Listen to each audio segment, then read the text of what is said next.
Әлеуметтік желіде заман қарыштап дамыған сайын әлеуметтік желінің түрлі функциялары, түрлі бір қосымшалары дамып келе жатыр, иә.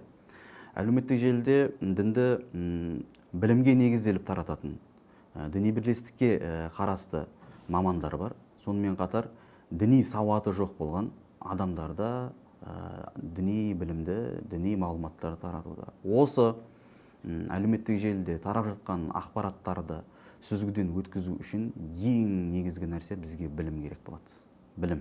Білім болған кезде де ол Ханафи мәзһабы бойынша, яғни сен қай жер тұрғылықты жерде тұрасың, тұрғылықты жер қандай мәзһапты ұстанады, сол мәзһаптың негізінде сенде базалық білім болу керек.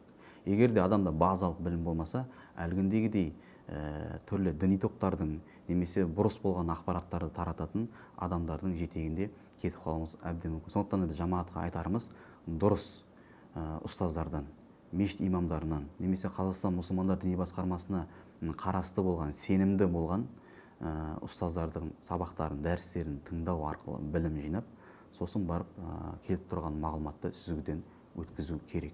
Дін бұл аманат. Ғалымдарымыздан қалған сөз бар: дінді кімнен алып жатқандығына мән бер.